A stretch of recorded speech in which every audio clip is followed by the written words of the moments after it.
休·杰克曼和莱恩·雷诺斯两人是演艺圈内出了名的好朋友，还常常透过社群软体互亏对方。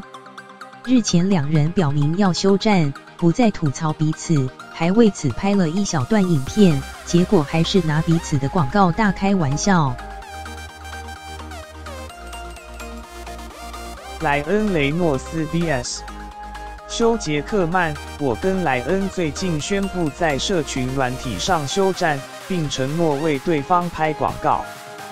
此事莱恩·雷诺斯和金刚狼休·杰克曼并肩而坐，表示不再隔空互呛。莱恩·雷诺斯率先公布自己重新制作的休·杰克曼咖啡广告。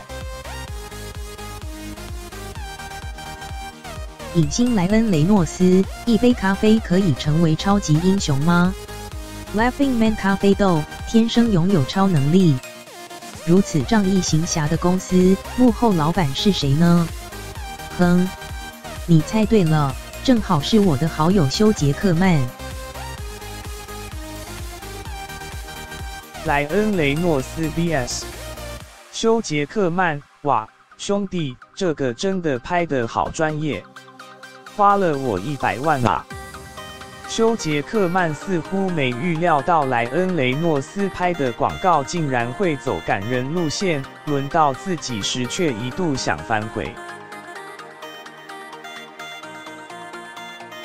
影星休·杰克曼，莱恩·雷诺斯是彻底是个 Triple X， 不过他的琴酒还不错，我改天再试试吧。